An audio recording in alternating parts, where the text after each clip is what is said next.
Good morning. This webinar offers closed captioning. To enable closed captioning, click on the live transcript button on the bottom of your screen and choose your preferred method. Welcome to the Chicago Department of Business Affairs and Consumer Protection webinar. Please note any website or email that I mention will be posted in the chat box. For those seeking business licensing assistance, you can visit the Small Business Center at City Hall or call 312-74-GO-BIZ. Also, business licenses can be applied for or renewed online at chicago.gov/business licensing. The BACP Entrepreneur Certificate Program now has a new portal, and getting your certificate is as easy as 1, 2, 3. Number 1, register for the BACP Entrepreneur Certificate Program. Number 2, attend 6 free BACP webinars from the listed categories and receive credit after each. Number 3, graduate from the program and receive your certificate. Graduating from the BACP Entrepreneur Certificate Program makes you eligible to apply for CIBC Bank USA's Entrepreneurial Loan Program. For full program details, visit chicago.gov/BACP certificate. For webinar calendar, please visit chicago.gov/BACP webinars. If you are already part of the program, your account will automatically reflect the credit for joining this webinar within 24 hours. Also, this webinar is being recorded and will be available at youtube.com/ChicagoBACP. I will post the mentioned information in the chat box. We encourage attendees to ask questions. Please use the chat box to send your questions. There will be a Q&A session at the end of the presentation. Please note that the views, information, and opinions expressed during this webinar are solely those of the presenter and do not necessarily represent the official policy or position of the Department of Business Affairs and Consumer Protection or the City of Chicago. Today's webinar will be The Mental World of Pricing, presented by Josh Gutstein, Managing Director of the Access to Capital Program and Services with the Women's Business Development Center, WBDC. Josh? Thank you so much. It's really a pleasure to be on here. I am a lifetime Chicagoan, and I am so happy to get in touch with businesses that are trying to grow here. And today we're going to talk about the mental world of pricing. I want you to think about what we're going to do is talk about pricing from the value perspective and a new appreciation. I hope you come away with this from this webinar with a new appreciation of pricing. So what we're going to do is I'm going to start with a little bit about who we are, the WBDC, and then we're going to start to put pricing in that perspective of value. Then we're going to talk about, we're going to get into the nitty-gritty, talking about the power of expense tracking. And then we'll say, after we do that nitty-gritty stuff, we're going to say, okay, now what do we do? And how do we approach it? Then we're going to talk about changing. What if you do want to change your prices? Then this is the bonus for you guys. You're going to get a pricing toolbox. You're going to, you probably didn't know you were getting into this by the title, but I'm going to give you what I've selected as key strategies in retail pricing. And then I'm going to do a shameless plug. So the Women's Business Development Center, we're a nonprofit here centered in Chicago. We were founded in 1986 by women, and it envisions a world where diverse business owners have an equitable opportunity to compete and succeed in the marketplace, but we do work with all businesses. And we are in multiple locations. We're in 9 states and 5 major markets. So we're probably in we have an office in a place you'd probably want to be. I am part of the Access to Capital Program and Services team. I'm the managing director, as we've discussed. We also have a director named Kelly Gambiner and 2 associate directors, Emma Westfall and Dania Beal. I mention their names as well because they each sort of focus on different programs I'm going to be talking about at the end of the webinar. Emma leads our direct lending program, where we have a loan program. And Dania Beal is our capital access manager for Kiva, which we're going to be discussing later today. And we live by the credo. We are insistent that you get the right capital at the right time from the right source. And I like this quote because I really appreciate that all you guys are on this webinar. And it's sort of the basic. The first step towards getting somewhere is to decide you're not going to stay where you are. So I love that. It's sort of like if you don't get right, you're going to get left, that kind of thing. So let's put a price in perspective, and this is where I have a little fun with it. Now, when you get a price, and this is actually, I didn't fix this. This is not true to scale. Your profit is basically after you this is one way to look at it. Another way, which we're going to get into, is margin. When you have your variable costs for the costs that go into making what you're making, or the costs that go into providing that service that you're providing. Whatever you charge above that cost is your profit.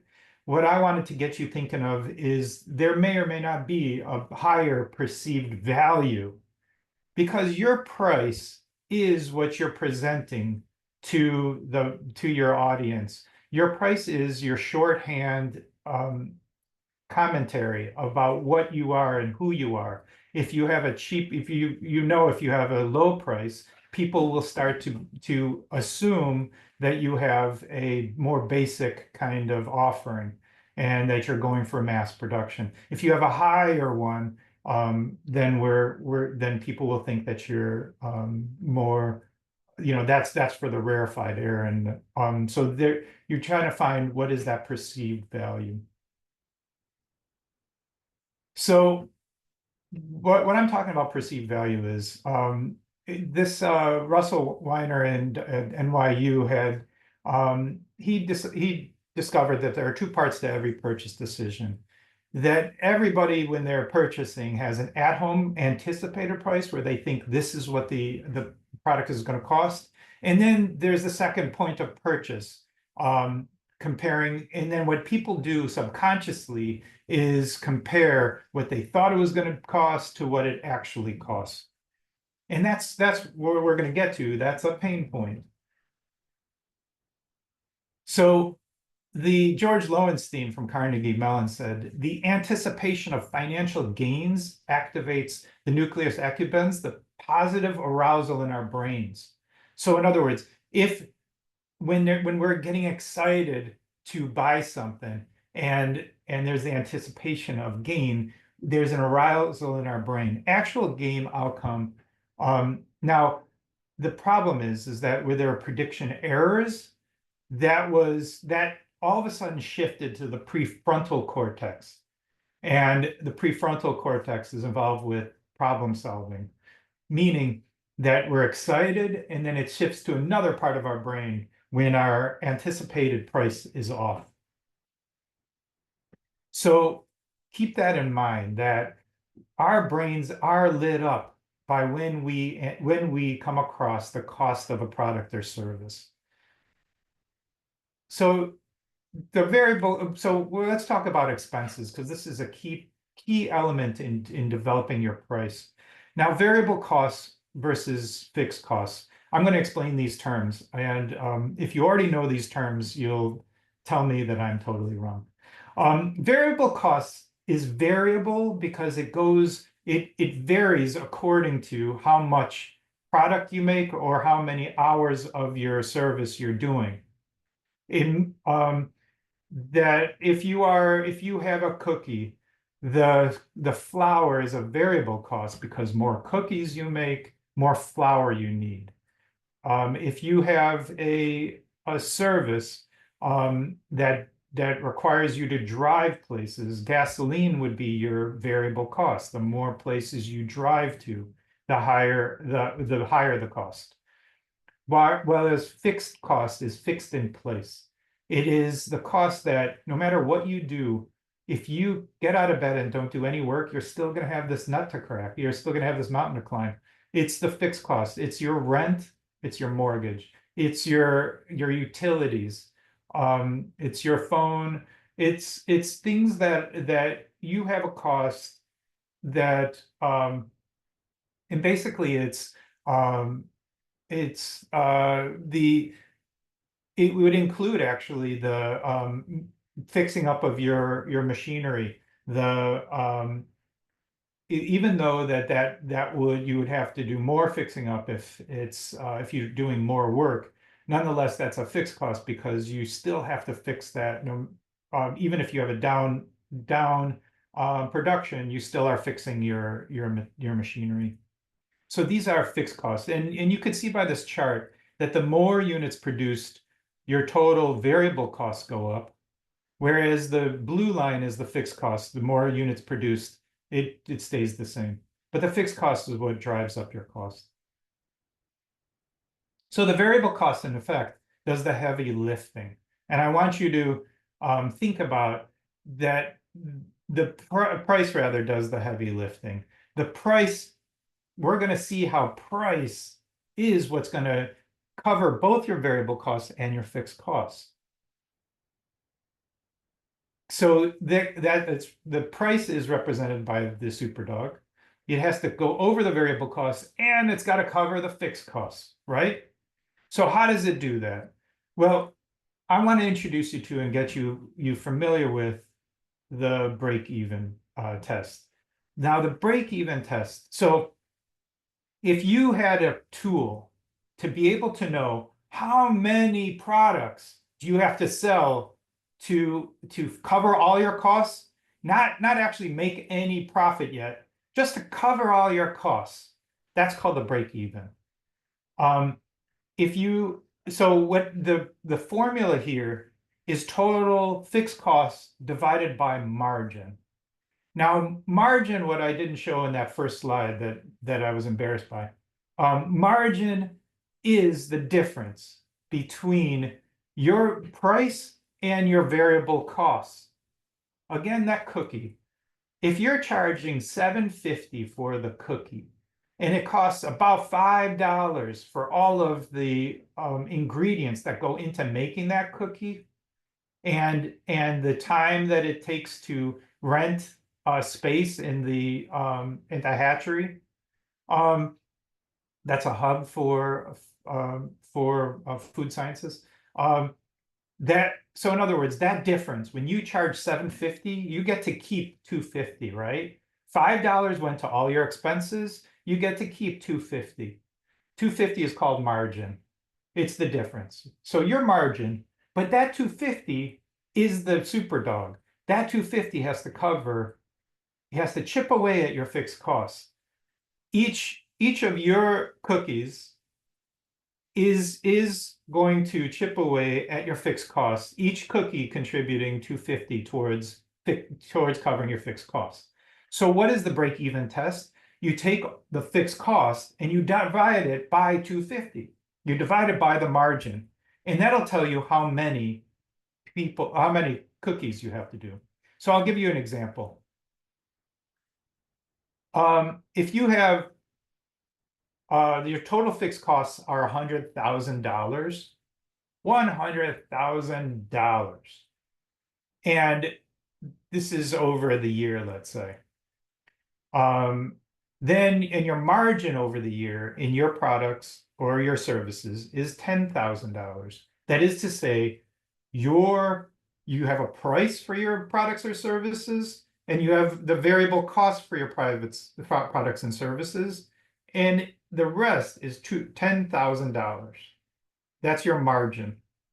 So all your products and services during the year have contributed $10,000. So this is for each product, rather, it contributed $10,000. So to break even, you're going to have to sell 10 units. So let's say you're selling pianos, very, very rare pianos for $50,000, and it costs you to get the piano $40,000. So there's your $10,000 margin. The difference between the price of $50,000 and the cost of 40, your $10,000 margin, and your fixed costs are $100,000. That means you're going to have to sell 10 pianos to cover your fixed costs. I'm going to break here and see if there are any questions on this concept. It's a big one. No questions right now. The only one that we do have is will you be discussing consumer versus enterprise, product versus services, new industry versus legacy industry? And I have a feeling you're going to be touching on a bunch of different stuff. So that was just an early on question. Yeah. We'll definitely touch on that. Yes. And if I don't touch on it enough, we'll get to it in question and answers. Perfect. That's all the questions. Yeah. I talk about products so much because it's so easy. It is harder to explain services, but I'll endeavor to do that. And that's where I wanted to get to that. So what do we do with this? It's really, I want to present to you that it's simple. It's simple for how to come at your price. If you have your own price and you're charging something right now, you look at your price, you do your break-even analysis, and you do it based on a monthly or even weekly basis. What that means is you have you have all your costs, and that's your cost for the year, you might say, or you have your costs, and you equalize all of these costs to break it down to what is it on a monthly or what is it on a weekly basis. And again, if you have it on a weekly basis, then you divide up your margin, and that tells you how many over a weekly basis you're going to have to sell. Now, if the number of products or hours spent in service is too high, meaning that when you come at that you're going to have to sell 50 pianos, and that's too high. How do you bring down demand it's too high. You're never I'm sorry, you're never going to sell that many pianos. Um, then you um, test a higher price. You test a higher price so that you could sell fewer, and then you could sell fewer and be able to pay down the products or the fixed costs. When you sell for a higher price, you're able to have a higher margin, and so the higher margin divided by the fixed cost is a fewer number. And if the number is too low, if you do your break-even price and it's too low, then you test a lower price because you're trying to um, get more product out there or more service hours out there. So going through this again, if you don't know your price, for example, if you're bidding on a city contract, this is why people get the FOIA request. This is why they will find out what a competitor, and it's not a bad thing to see what a competitor is doing, because the competitor gives you some kind of basis to figure out is the competitor price giving you a margin over your own variable costs, and run a break-even test on that. Can you do it at does that make sense to sell that many products or spend that many hours in service um, at the competitor price? Does it make sense? Does it cover your cost?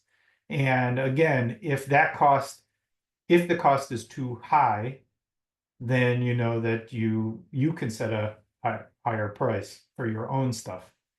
If it comes back that you have a lot of that your cost, if your variable costs are lower, so then that means you have such a high, you can test a higher price. And if it's too low, then you could test a lower price. And then before I get to questions, it's a little jumbled. Um, then these are different pricing methods. The cost pricing method, that means that you basically base your price on cost on competition, and so that doesn't necessarily, and that's sort of pegged to competition, so it doesn't maximize your revenue. Competitor pricing gives you a good idea of the market, but it's more reactive. It's you're like a second mover. You see what the competitor is doing and what the market's doing, and then you react to that. Demand curves, it's hard. Pricing can change from season to season, and that makes sense. That We'll talk about how you change it. And then value pricing. Somebody like Apple. Apple is a good example on their iPhones, for example, or the iPads. They're expensive, and they're expensive because they recognize there's marketplaces value on their product. So they charge higher because they know that people appreciate the value in their product. So then, like I said, sometimes depending on your, oh, so are there questions? Nope, we're good to go. You guys are great. It's complicated, it really is. But um, when you do the numbers and you find out that you have, there's no way I'm gonna do all those cookies, then you try selling it for a higher price. You see if there's an ability in the marketplace. So how do you charge higher price? This is my suggestion. First, you interview customers. Interview customers to see if how they feel about it, and then seeing if their changes can reflect the value, and you are communicating that value. You're seeing if you're creating that value through a concerted PR kind of effort, that you're constantly creating a value with how you present your service, uh, how you um, how you present the packaging, and then you run trials. I wouldn't necessarily, if you've had customers and you need to increase, run a trials to gain credibility of the new product. You might even give discounts to get them up to that new pricing. But you'd be surprised on how how much your clients will be accepting of a change in price if your price is too low. You'll be surprised that customers are a little bit more flexible. If your price is too low, they'll recognize that there's a higher value that they're placing on your product. And that's your goal, is to find what is the value of your product so that you can charge to that amount. So, are there any questions on that? There is actually, my book is $20. When is it a good time to drop the price? Therefore, it will continue to sell. And then there's a second part to that question as well. Um, that's a good question, and that gets to the idea of uh, different seasons. Um, if your book is $20, that might be a good price for it if you're doing good press for it, and people understand the value that's in your book. Um, or you can suggest that the price is a discount during the summer months, and you have a campaign saying this is the summer reading list, and you're giving a 15% discount so that you can enjoy it over the summer. Or this is the sitting in front of the fireplace in the winter. This is the 20% discount for getting in front of the um, of enjoying the winter with a nice hot cup of cocoa next to you.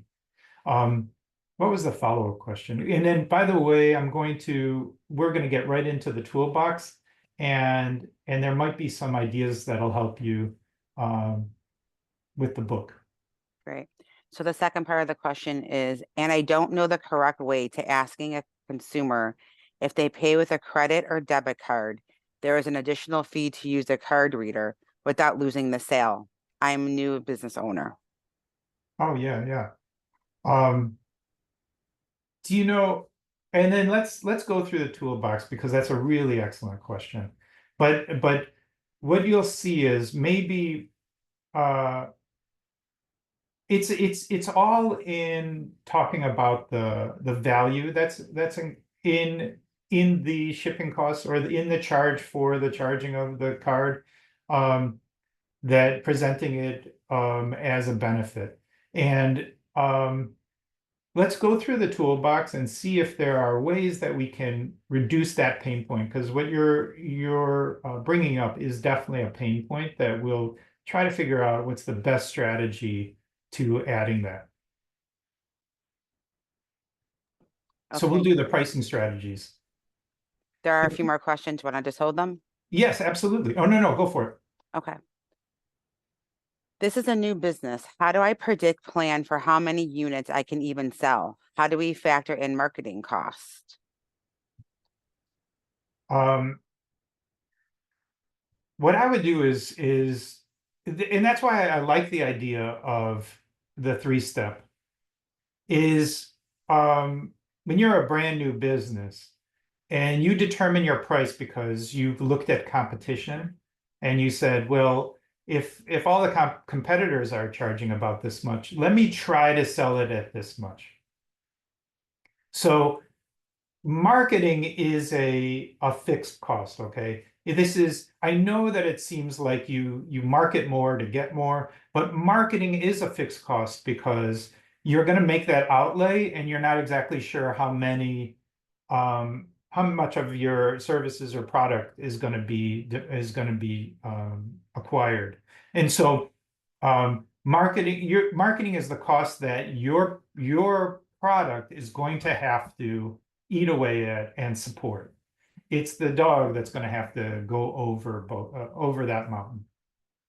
So when you're a brand new product, um, number one, set your price or set your draft price and do a break-even analysis.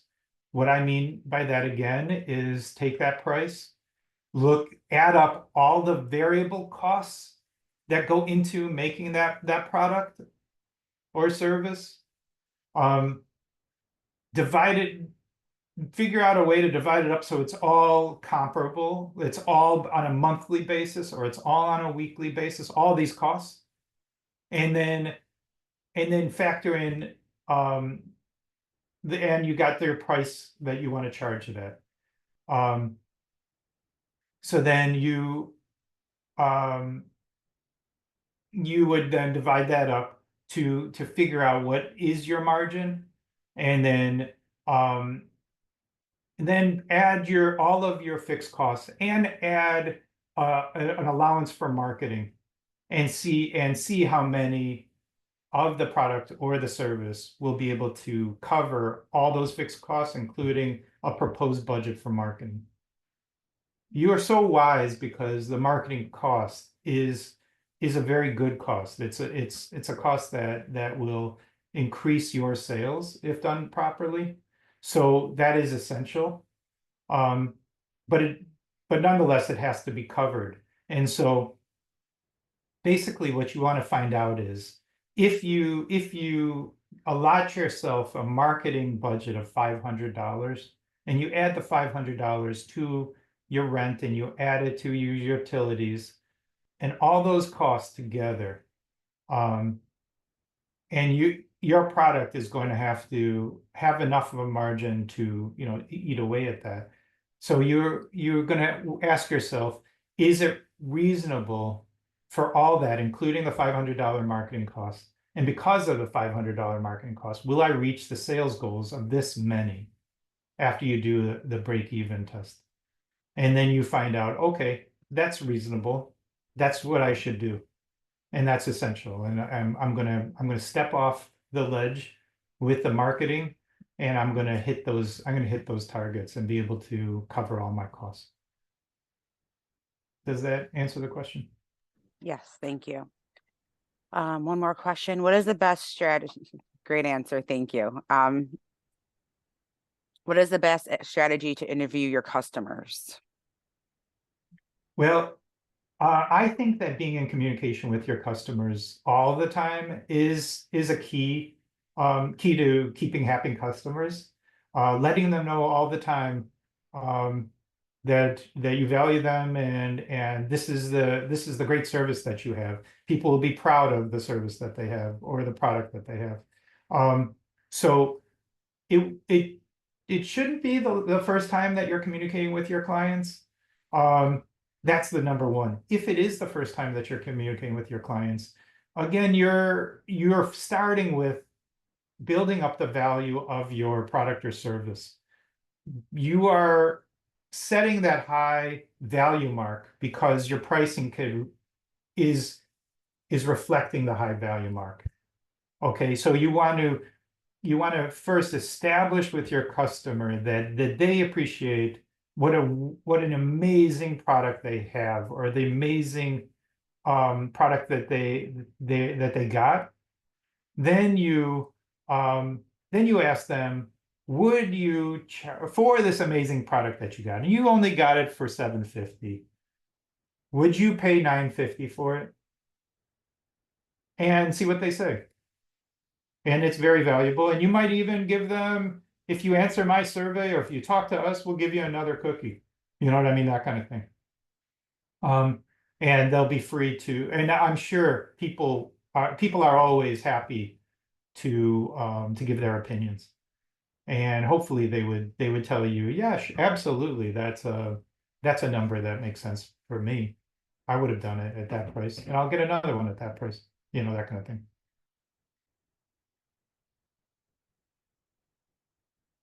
Okay. Here's here's the uh here's the gold. This is what you really came out for, pricing strategies. And my bookseller, there's going to be something in here for you.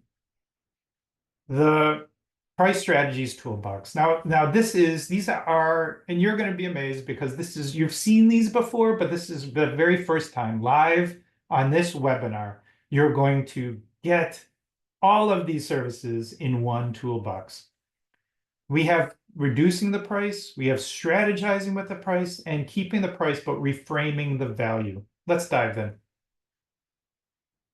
When you're discounting the price, that is to say that you're like I said before, you're giving a 15% discount to sell the product in in the winter months or in the summer months. So discounting is you ID your target customers. You design, when you discount, you build around it the story, because you're controlling the story. This is not it's your this is the people's impression is caused by what you tell them it to be. So you don't want them to come at a discount and say, oh, they're trying to get rid of product. They want to hear from you that you've thought about how to do them a favor by getting the product into their hands at a certain time. So you're designing it. And then you're always looking at your break-even cost, because you want to make sure that your margin is large enough. If you want to know on the back of your hand that you have a 30% margin on your every hour that you're giving in services, that you've basically marked up your cost 30% for your services. So if you give a 10% discount, you still have 20%. And that's the important thing. That you have, by knowing how big your margin is, then that gives you, and at that margin, what is your break even, and you're comfortable with that margin, then that gives you some power, you could play with it. And then you extend that discount long enough that it's going to be noticed. Don't abandon it too fast. Keep on promoting it and promoting it to make sure that people notice it. And then control the message, like I said. Now, cost cutting is an unfortunate thing, and you see some Coke and Pepsi drop their pricing just because they were battling back and forth, and they're trying to drive more sales, more sales. The websites used to do that when they first came out. They were just trying to get people to their website, driving sales, and it's a little harried because you're always watching your costs. So you don't want to shave it too close to your costs. You don't want to lose money, but nonetheless, you got to fight. So segmenting, this is now we're talking strategizing. Strategizing with your pricing. So segmenting is, and I referred to this a little bit earlier. Segmenting is defining a segment based on buying factors. It could be behavior based, like how many people the readers of magazines versus the readers of books, or needs-based. It could be you're segmenting that the folks in Chicago need books more than the folks in Evanston need books, and the stage of the client could be where they're at in the um, um, are they a young if you're a B2B seller, is the bit if are you going to have some clients that are younger businesses, some clients that are older businesses, and those are going to have different pricing. And this is something, and you map out relative prices. You just map out the idea behind this is a key factor is that you don't have to have a single cost for everybody. You just don't. If you're a service and you have two different kinds of clients, your same product might have a different price for one client versus the other client.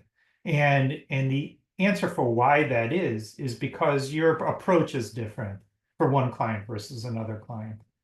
And but you're always communicating the value. And then the other thing is reframing the value. And reframing is talking about how you talk about it so that you're reframing it in the mind of clients. It's why you say That's why they say $84 a month. It's just $84 a month versus that it costs $1,000. Why they say it's just a small $5 fee. Here it says get a book for just $5. Just is better than saying it's a $5 fee. And then, and that might be a clue for we're talking about how do you get somebody how do you say to somebody that they have a $2.50 or a 3% charging fee by reframing the value, by saying, for the privilege of for the convenience of using your charge card, it's just a 3% fee. We've reduced it to a 3% fee. That's it. You're reframing the value. Are there any questions? No. So reframing the value is with the instant gratification. When you reframe the value, they noticed that it lit up the amygdala, the emotional processes of learning and memory. When they heard words, they did this is like proven that they did double blind studies and found that using words like instant, immediate, fast, it lit up the the amygdala rather. And so that's why they say just $5 or a small $5 fee, or we'll get the instant results. So bundling is another way to reframe value. Bundling is if you have a few different services, you could tell your clients that I'm going to give you this consulting product and this study, all for a reduced price for all of it. Normally you sell this study will cost about $1,000, and normally this product that we have costs $500. But if you get both of these two things together, it's $1,250. So what George Lowenstein from Carnegie Mellon said that customers are more likely to complete their purchase in one easy step than purchase accessories separately. He showed in his study that customers enjoy bundling. It's and you see that you see insurance companies bundle all the time, and you hear it on television. Bundle your home, car, and bicycle insurance and motorcycle insurance. Because bundling is the people enjoy. They actually appreciate buying it all in one. It's hard to justify each purchase. It increases convenience. That's what drove people to not really to they'll only buy one product, not buy two. But if it's bundled together, they like that. Unbundling is um, again with Apple. Sometimes you'll unbundle where you realize that having sold both services together, the product, the online analysis product and the analysis time, you realize that both of them, you've always been selling them together, but you could unbundle them because each have such value. Um, you could charge more for each one, and you could you could, because it has a higher value, you could charge the price up to that higher value. Tiering is, um, tiering is when you show the products together, and it's interesting because with it's not too different when you send them all together, people will tend to select in the center as opposed to one of the beginning or the end. And so you could drive sales just by tiering, drive sales to those middle ones. Um, and linking is when you get an amazing uh, product, um, then you can introduce a new product and have it linked to the amazing product. And so it's sort of like the bird on the elephant. The you can introduce new products and get your customers familiar with the new product, and then you'll be able to detach and have that new product on its own. And then the same price but reduced value. If you have a product and you know that ingredients is so costly, maybe you could do a little bit less. I mean, I mean, world's finest chocolate bars were selling their chocolate bars for decades before they still sold the chocolate bar for $1, but it was much smaller. And 100-calorie Oreos cracks me up because it's just a smaller Oreo. And here's a bonus tip. As little as an unexpected 10 cents was enough to increase loyalty and retention. So Norbert Schwartz said, finding a dime on a copy machine, and he actually did this um, as an experiment where folks found a dime on a copy machine, and they were really excited and reported something positive happened to them. Um, it wasn't about the value; it was about finding something. So this is why Zappos will flash after you buy free overnight shipping on apparel. Um, if you're concerned about how you present a charge fee for charging, you may surprise them with something right afterwards and say, free 10% off on your next purchase, that kind of thing. People love that, and it ends on a great thing.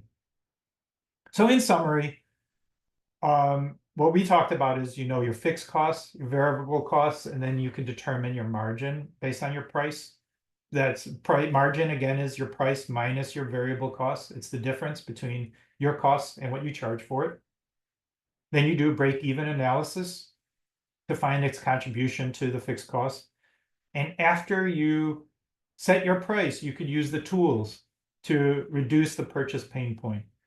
Reduce it through discounting and cost cutting, or strategize with segmenting and simple rephrasing of it, and reframe the value through bundling, tiering, and just plain selling less product for the same price. Are there any questions on that pricing toolbox? Not so much on the toolbox, but we did get what should be percentage of budget for marketing and what should be the percentage of sales target? That's a really good question, and that's something that you might have to Google for your own industry, because it's very different from industry to industry. Um, and the marketing budget as a percentage, I think you would. So in other words, sales, I can't answer that question. That's the only problem, is that it definitely depends. You might be an industry where you simply have high costs. competition states that you cannot charge higher. You have a daycare, and the state only gives you a certain uh, a certain price, so you can't charge more than that. But marketing is I think, is a try and feel. It's trying, um, not even setting it at, not having a direct strategy for a percentage, but rather a strategy for, I'm going to try $1,000 at marketing, targeted marketing, and this is the exact way we're going to market it. That you take your marketing and it's targeted towards a plan, and see how that does. And if it does well, you're gonna increase the percentage of your budget to that marketing cost. Um, so it's going to be, I wouldn't necessarily start from the percentage angle. I would start from the need angle.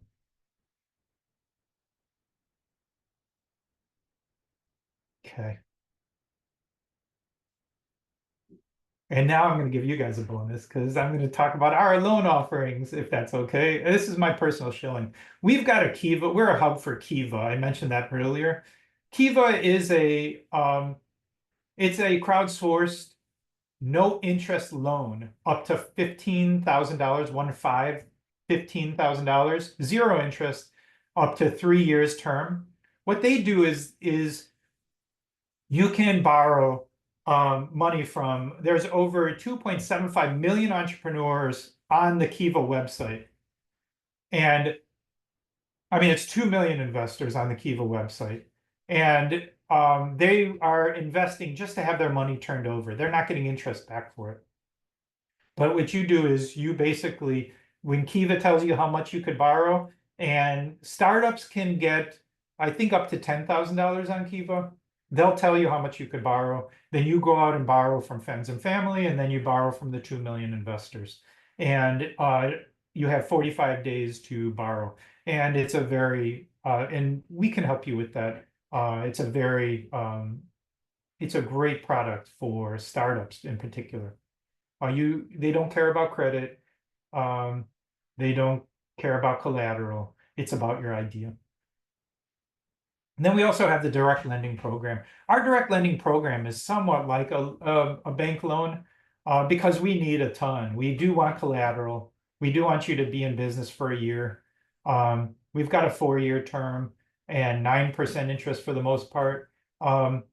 We don't care about your credit though, and we definitely work with you. We have a white glove service to make sure you get through our loan program, and we lend up to $50,000, 50, for established businesses. $50,000. And we're technical advisors first, so we want to make sure that you are in good stead and you get your documents in order and are able to borrow. And then from us, you're in a better state to get to a commercial loan. Because remember, we're into right time, the right source from the right place. Thank you. Are there any questions? I could stop for a question and answering. Sure. Just a lot of compliments. I love the toolbox. I love recognize the strategies being used. What a great session. Do you have to have funds on your account? I'm assuming that's one of the loans that you're chatting about. The truth is, the major thing about, well, for Kiva, no, but for our loan fund, yes. Well, in the sense that our loan fund really needs to see you have a growth mindset. So we want to make sure that you have the capacity to pay back that loan. Either you have the capacity if you're a year-old business, in your taxes, or you have a capacity in your projections, which we can help you with. You need to have that. You need to have that capability to pay back the loan. So we're not necessarily looking to see that you have that cash in your bank account, but we are necessarily looking to see that you have the growth mindset.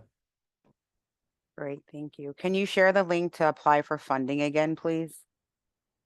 For for which funding? It just says, the link for funding again, maybe that one. Oh, this one, sure. Again, a lot of great information.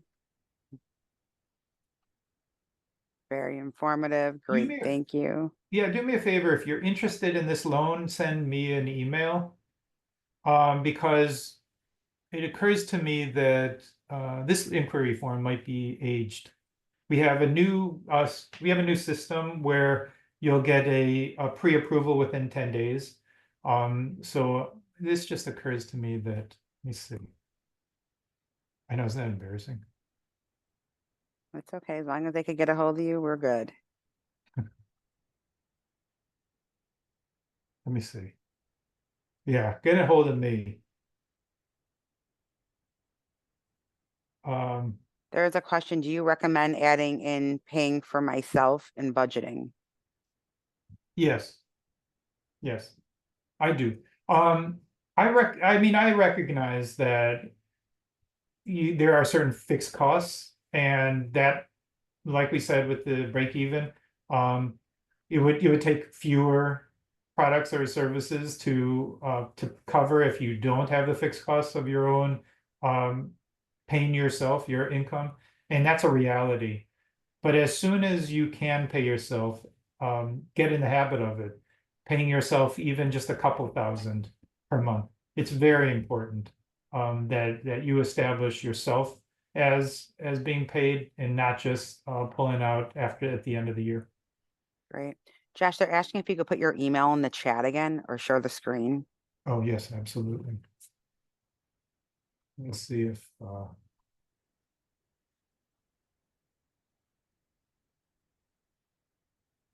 yeah, let me put my email.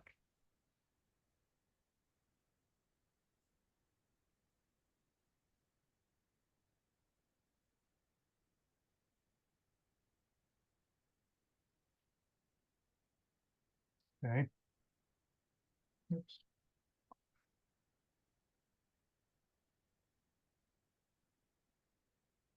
Perfect. There is a questioning, how does all this apply to the catering industry? And I know each industry is different, but if you could just give a little insight onto that. Absolutely. And that's a great example of a service. Like, how do you apply this thing to a service? Now, catering, um, you could chop it up in different ways. You could chop it up with um, either you could look at it from in a sort of a macro way. You look at your clients, and what I want to stress to you is you have data that you could use, and this is really a key point is that you've worked really hard, and so look at your clients that you've had. Because that is real data, and that's data that nobody else has, and that's your competitive advantage, that you can look at your own clients. And what I mean by that is look critically at each of your clients and what did you charge for those clients? How big were those catering events were? Um, Sort of map that out. And what you'll find is that you have a few different packages, right, for catering. So these different packages for catering, you charge a price for that. So your price for that package for catering, now you're going to look at all of your variable costs that go into that total catering bill. And that catering bill, and that's why it's sort of macro. You're not looking at how many people are buying the goulash. You're looking at um, that whole catering package. It's the whole basket of baked goods along with the um, Grenache, you know. And so, as you can tell, I'm not really a foodie. So anyway, you look at the whole, you charge $1,500 for the breakfast catering spread. Now, $1,500, you then look at, and that's what you found out from what you've been charging your clients. Then you look at your cost that you went into that catering to that breakfast spread.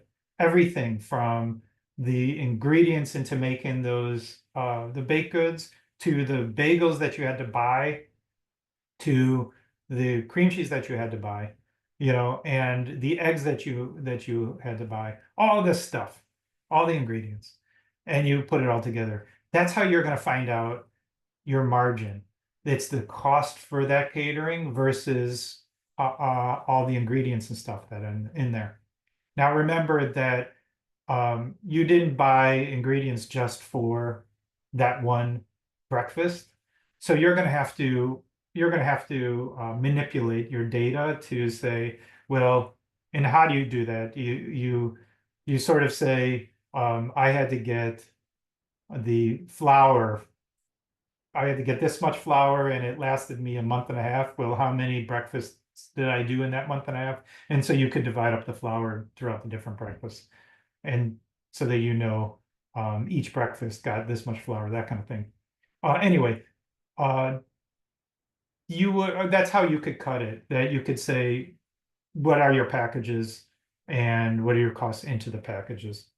Um, you could also cut it by this is what I always give for bar mitzvahs. This is all what I always give for weddings. This is always what I give for communions, that kind of thing.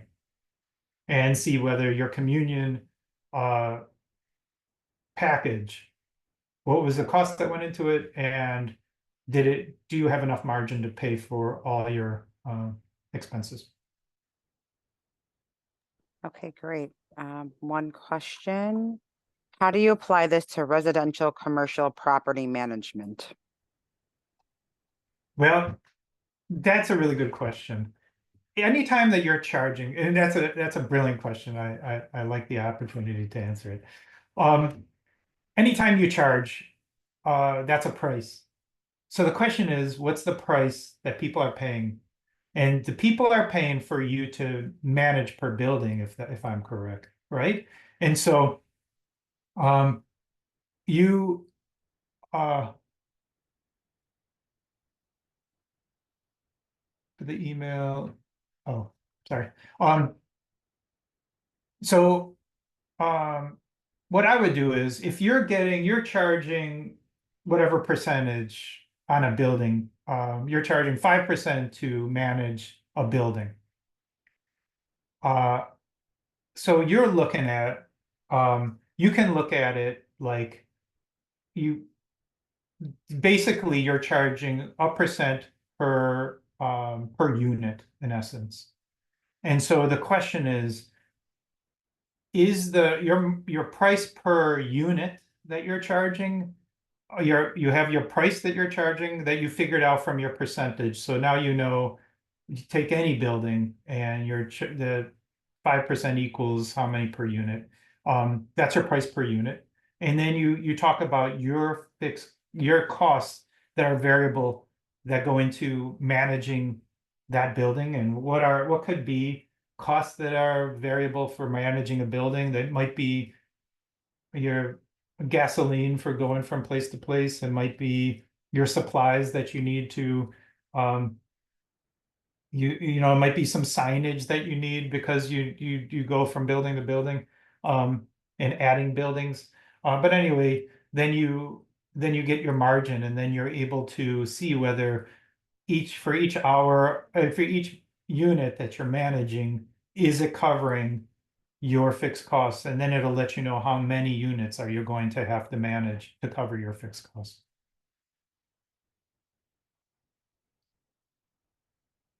Did that answer? Yes, A thank little you. jumbled. Oops, everyone. Your email address again, please. Yeah, sorry, I did it to the wrong people. We'll give everyone Thank you. another minute or so.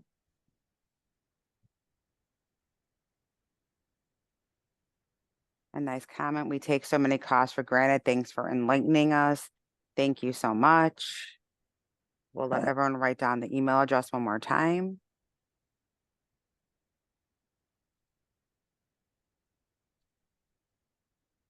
Give everyone another minute.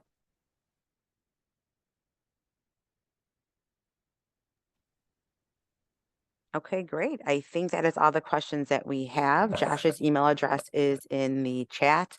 Again, this is being recorded and will be posted at youtube.com/Chicago BACP. And again, I put that in the chat earlier as well. I want to thank Josh. Thank you so much for all the great information and taking all the questions. I want to thank everyone for attending, and I hope everyone has a great and safe weekend. Thank you so much. Thank you.